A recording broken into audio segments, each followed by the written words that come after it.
उतावले हैं।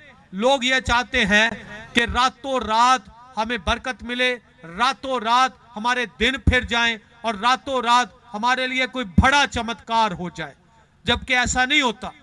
आप यहां पर ये देखें, अगर खुदा चाहे तो वो उसी वक्त भी कर सकता है, लेकिन खुदा पहले अपने लोगों को तैयार करता है ताकि लोग जो हैं वो बरकत पाने के लिए तैयार हों।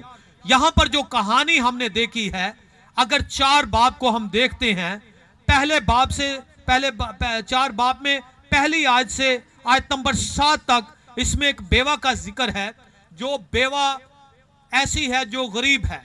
और फिर उसके बाद हमें एक ऐसी बेवा मिलती है, एक ऐसी औरत मिलती है जो मालदार है। सो एक बाब के अंदर 2 स्टोरियां हमारे सामने हैं जिनके बारे में बयान किया गया है। और खुदा का कलाम यह फरमाता है कि 8वीं आयत में एक शुनीम एक जगह है जहां पर अलीशा नबी पहुंचा है, मर्दे खुदा वहां पर पहुंचा है। और वो जब वहां पर गया है तो एक वहां पर दौलतमंद औरत है और वो कहती है कि हमारे घर में खाने के लिए आ। इसी तरह अगर हम अनाजील का मुतालिया करते हैं तो खुदावंद यीशु मसीह ने भी जब अपने शागिर्दों को भेजा था, वहां पर उसने 2 सेंडिंग्स की हैं, 2 दफा लोगों को भेजा है। एक दफा उसने लोगों को रुखसत किया है, एक दफा उसने शागिर्दों को रुखसत किया है। और जब उसने शागिर्दों को भेजा है तो उसने यह ताकीद की, जिस शहर में जाओ वहां पर मालूम करो कि कौन से लोग जो हैं वो तुम्हें बर्दाश्त कर सकते हैं, वहीं पर जाओ, उनके पास रहो और वहीं से खाओ पियो। ये नहीं है कि ऐसे लोगों के पास जिनके पास खिदमत करना भी मुश्किल हो। लेकिन हम खुदा के कलाम से ये देखते हैं कि वो शागिर्द गए और उन्होंने मुनादी की है। अब वही पैटर्न हम अलीशा का देखते हैं कि अलीशा भी जाता है और जा करके वहां पर वो एक जो मालदार औरत है उसकी दावत पर वो उसके घर में चला जाता है। कोई शख्स मुझे बोतल खोल दे। वो उसके घर में चला जाता है और वो उसकी खिदमत करती है। अब देखें, जब कोई आपके घर में आता है तो फिर आपको पता है, यहीं पर 1 मिनट ठहरिए,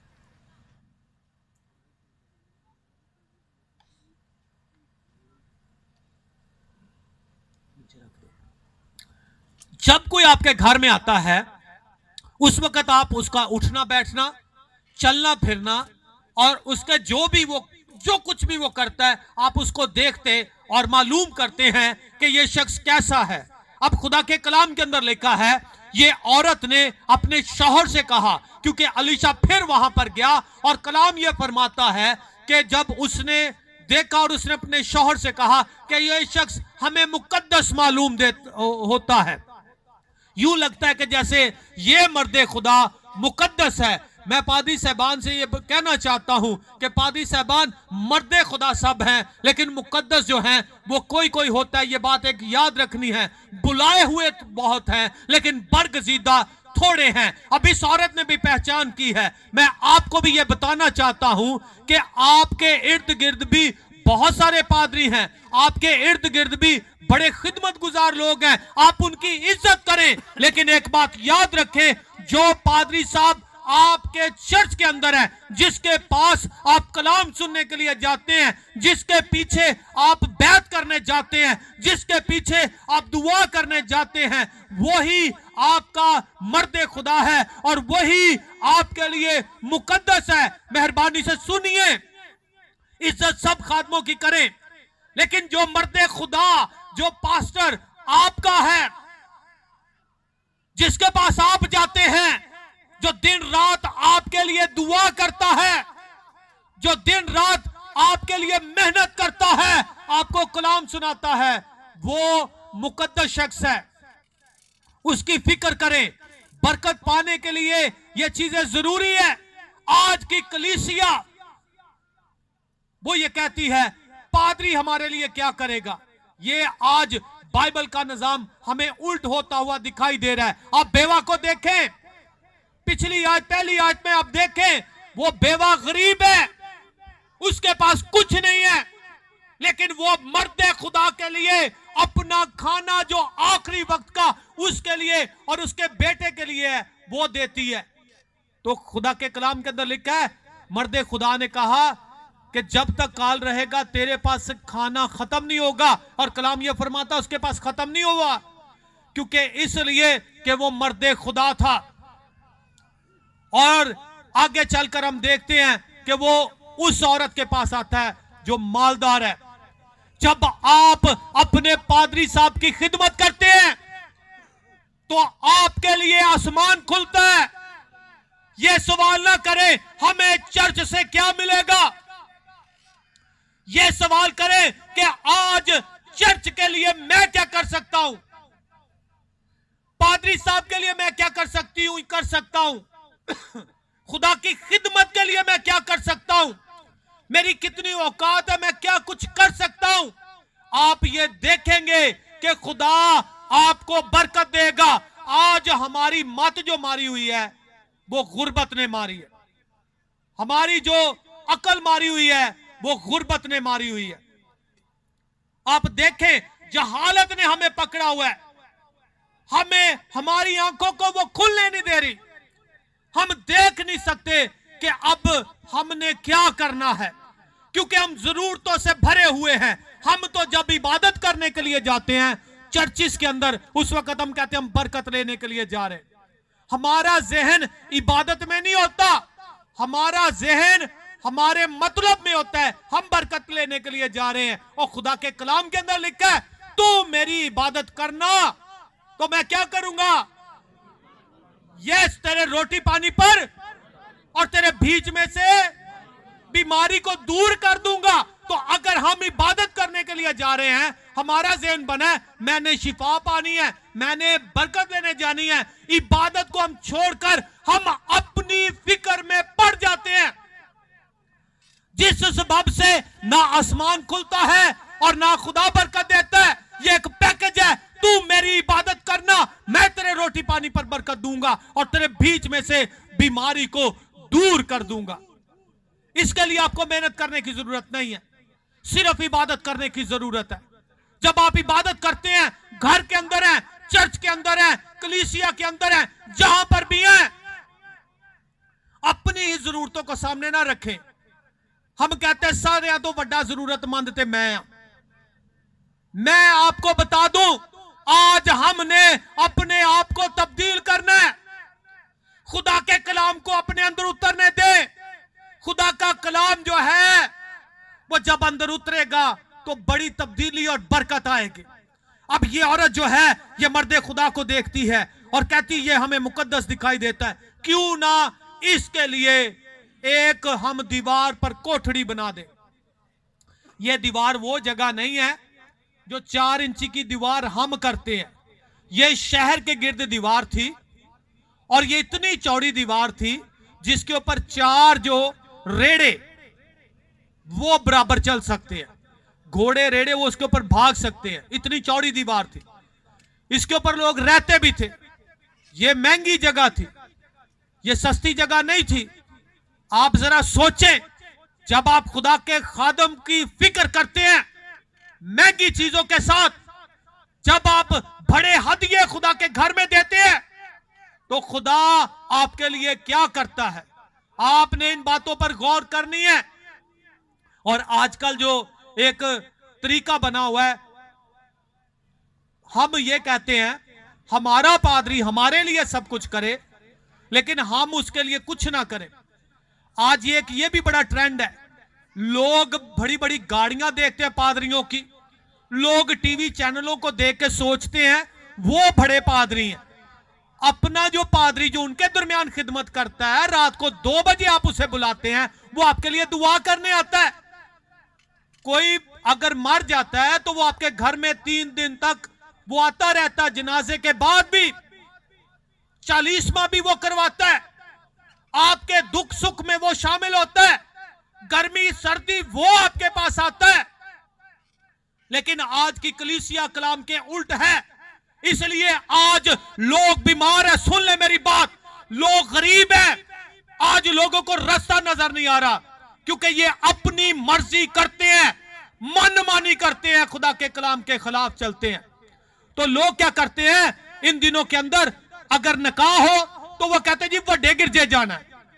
वो जो पादरी, जो पास्टर साहब मर्दे खुदा आपकी खिदमत कर रहे हैं, वो पादरी साहब नहीं है क्या? उन्होंने आपको खुदा का कलाम नहीं सुनाया? आप जब बीमार थे क्या उन्होंने आपके लिए दुआ नहीं की है? जब धुंधे पड़ रही थी तो क्या वो रात को उठकर आपके घर नहीं आए थे? जब आप बीमार थे, परेशान थे, जब बारिश थी तो क्या वो आपके पास दुआ करने के लिए नहीं पहुंचे? आप टीवी पर देखते हैं, आप पता नहीं क्या क्या करते हैं, अपने अपने हदिये उठाते हैं, जैज कैश भेज देते हैं, और इसी तरह आप जो है वो हदिये लेकर उधर चले जाते हैं। और जो मर्दे खुदा पादरी साहबान आपकी खिदमत कर रहे हैं, आप उनकी इंसल्ट करते हैं। ये इस औरत ने इंसल्ट नहीं की है। ये आज खतरनाक हालत है। जितना मर्जी बड़ा खादम को आपके पास आ जाए, उसकी इज्जत जरूर करें, लेकिन आपके पादरी से बढ़कर वो नहीं है। वो भी मर्दे खुदा है और आपका पादरी भी मर्दे खुदा है। पादरी साहबान मैं गलत तो नहीं कह रहा, ठीक कह रहा हूं जी कि आप भी कलाम सुनाते हैं और वो भी कलाम सुनाते हैं। फर्क ये है कि वो बड़ी गाड़ी में आया है और आपके पादरी साहब मोटरसाइकिल पे हैं। तो बताएं मुझे, जब आपके पादरी साहब भी वही कलाम सुना रहे हैं और वो भी सुना रहे हैं, तो फिर फर्क क्या है? हम किन चीजों से मुतासिर हो रहे हैं? बिल्डिंगों से, जो मत्ती की अंजील के अंदर लिखा है ये सब खत्म हो जाएंगी। इस औरत ने उसकी इज्जत की। इसने कहा उसके लिए दीवार पर एक घर बना दे। ये दीवार कौन सी जगह थी? आज मैं आपको बताता हूं। ये आइडियल जगह है, ये महंगी जगह है, जहां से इन एंड आउट हो सकता है। यानी आप इधर भी देख सकते हैं अंदर शहर के, और बाहर भी देख सकते हैं। और उसके लिए कोठड़ी के अंदर लिखा है, उसके लिए कोठड़ी के अंदर जो है हम 4 चीजें लगा दें। अब देखें ये 4 चीजें कौन कौन सी हैं। वो है पलंग, मेज, चौकी और क्षमादान। फिर जब कभी वो हमारे पास आए तो वही ठहरेगा। ये सुने गौर से, क्या क्या लगाना है। वो कहती मैं कोठड़ी बनाऊंगी, एक खूबसूरत कमरा बनाऊंगी। और अपने शौहर के साथ उसने बात की। यहां पर मैं ये भी बात करता चलूं, बहनों अपने शौहर की बात सुनकर चलें। ये सुन ले, यहां पर खुदा का कलाम। अभी एमपीए साहब पता क्या कह रहे थे कि सीधी और खुल्लम खुल्ला तालीम दे। तो हम तो अपने चर्च में वैसे भी न डर होकर मैं कलाम सुनाता हूं। भाई यहां पर बैठे आप पूछ लें, हम अपनी बेटियों को, बेटों को साफ साफ बातें बताते हैं। और इसी तरह बहनों को भी सुन लें। इस औरत को अगर बरकत मिली है तो किस सबब से? इसने अपने शौहर के साथ मशवरा किया है। ये नहीं कि जे मैं करना है तो मैं करना है। शौहर बेचारा परेशान, तकलीफ में है। ये सुन ले, खुदा नाराज होता है इस तरह से। और शौहर भी सुन ले, वो भी खुदा परस्ती करें, बेवकूफी ना करें। बहुत सारे शौहर ऐसे हैं जो अपने घर का नुकसान करते हैं, अपनी औलाद का भी नुकसान करते हैं और अपनी बीवी की बेइज्जती भी करवाते हैं। यह भी सुन लें, हमने अपने घराने का ख्याल करना है। उसने अपने शौहर से बात की है और उसने कहा है कि यह मर्द खुदा मुझे मुकद्दस दिखाई देता है, इसके लिए कोठड़ी बना देते। उसने कहा ठीक है बनाओ। उसमें एक पलंग लगा देते, मेज लगा देते हैं, चौकी, क्षमादान लगा देते हैं।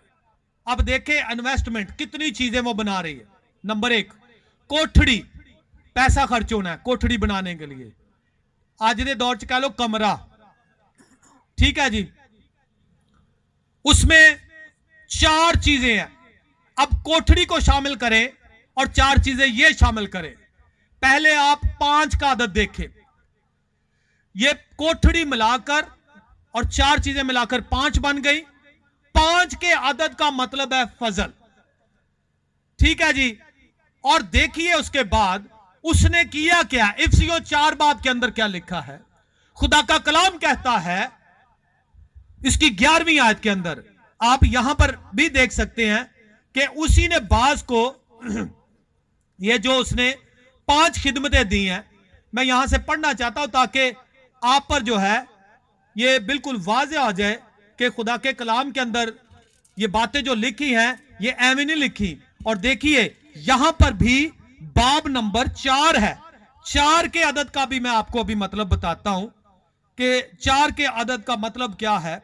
अब यहां पर जो लिखा हुआ है वो ये है कि उसने मुबश्शिर, उस्ताद, चरवाहा, नबी और रसूल की खिदमत बख्श दी है, यानी 5 खिदमतें। अब इस औरत ने क्या किया, पहले 5 के लफ्ज पढ़ रहे हैं। इसने दीवार पर कोठड़ी बनाई है। इसका मतलब यह है कि मर्दे खुदा को मैं ऊंची जगह देती हूं। अमीर औरत थी, वो अपने बराबर भी जगह दे सकती थी। आजकल मैं बड़ा हैरान हूं, मर्दे खुदा की लोग इज्जत नहीं करते। यकीन करें पादी साहबान भाइयों, मैं जब काले हफ्सियों के पास जाता हूं ना कलाम सुनाने के लिए बाहर के मुल्क, मैंने देखा वो मर्दे खुदा के साथ नहीं बैठते।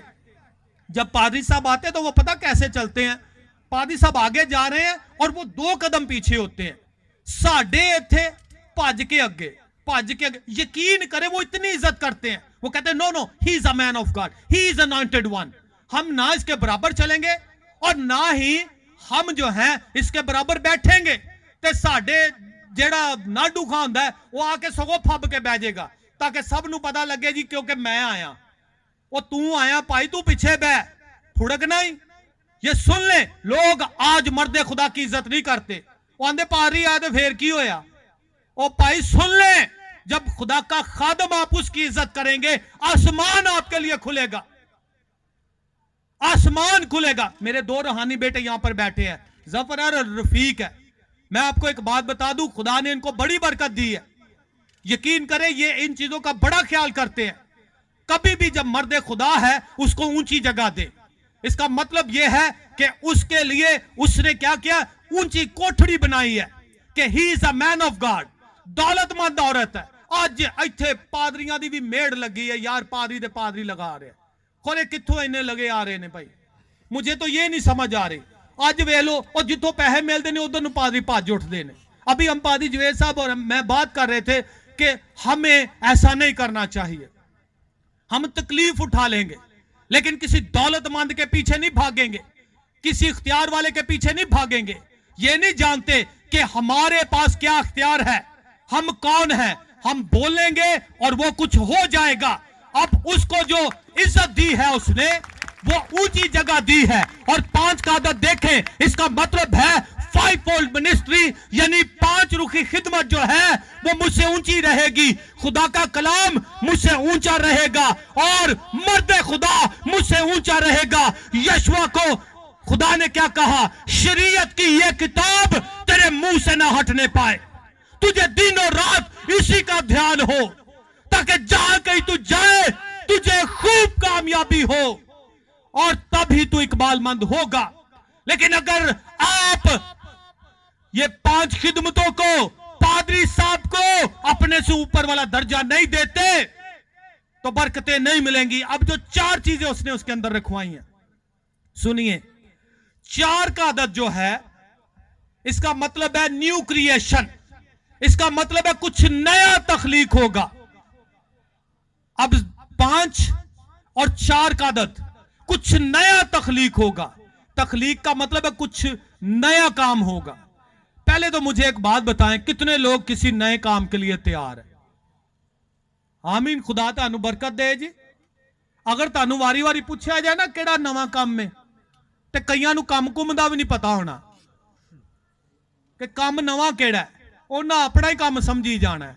फ्रिज, मोबाइल, अजकल जेडे जवाना नू मसले मसाइल ने, दिल दे भी मर्ज ने। क्यों भी जवानों है ना कि नहीं, दिल दे मर्ज। मोबाइल ना लभ्या ते रौला बन गया कि ना बन गया। उन्होंने पूछ लो, उन्होंने किसी ने भुखे नू क्या वो सवाल पाने ने क्या रोटी। अज अगर पूछा जाए ना ते की तुहाडी मतलब की जरूरत है या की तुसी करना है, की चाहते हो, ते लोकां नू ये भी नहीं जे पता। अज अकलमंद बनना है, ये मेरी गल याद रखना। खुदा बरकता बेवकूफा नू नहीं जे देंदा, वो जाया कर बैठे या अपने आप नू ही मार बैठे ने। समझ गए हैं? हुण किसी निके जे बच्चे नू छुरी फड़ा दिओ, हाँ, बल्कि घर च वेखना जो निका जिहा बच्चा छुरी फड़ ले ते की हुंदा भला, रौला नहीं पै जांदा, फड़ोए फड़ोए किते वड्डदा जे अपने आप नू।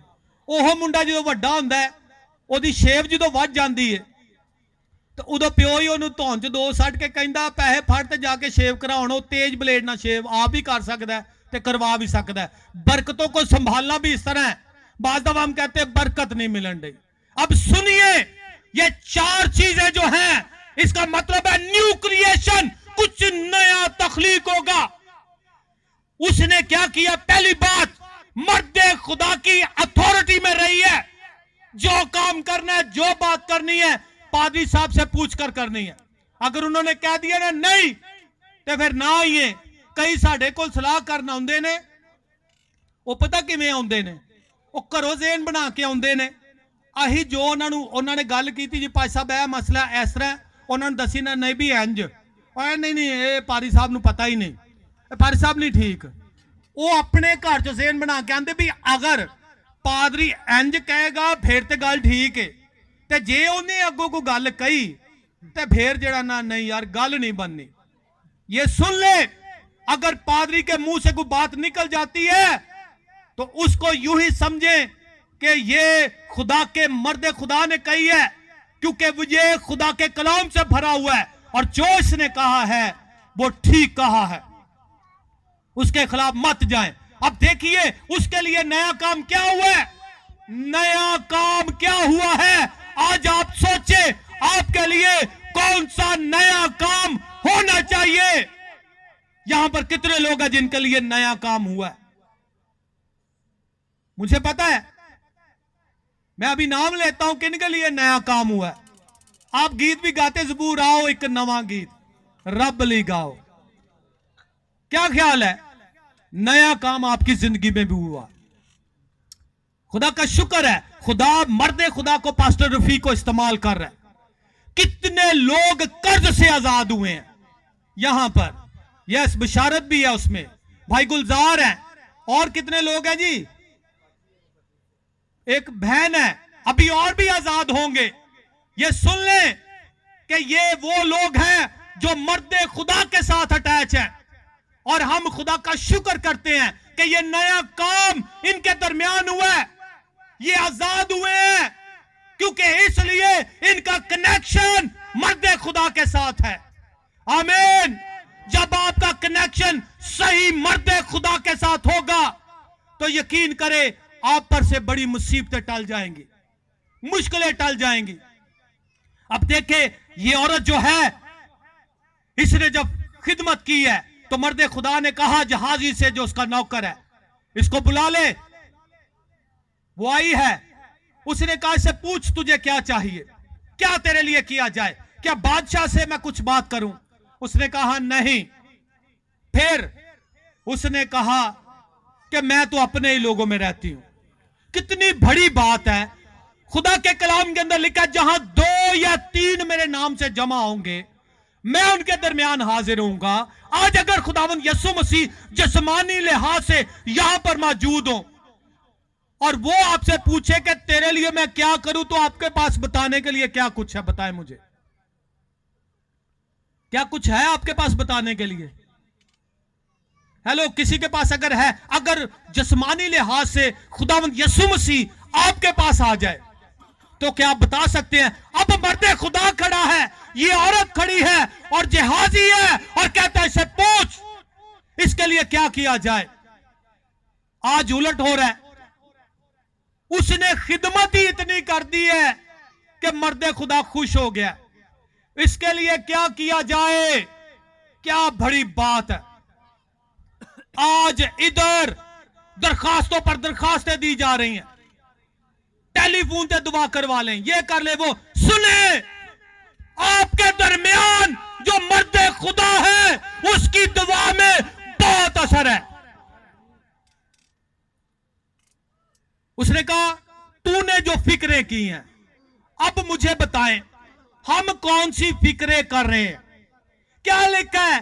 पहले ढूंढो तुम उसकी बादशाही और रास्तबाजी, तो फिर ये सारी चीजें तुमको मिलती जाएंगी। आज हमें उसकी बादशाही को तलाश करना है, उसकी फिक्र करे तो फिर देखे खुदा आपकी फिक्र करता है कि नहीं। जहाजी ने कहा इसके पास बेटा नहीं है। उसने कहा अगले साल मैं आऊंगा, इसके पास बेटा होगा। अब यह बहुत बड़ी बात है।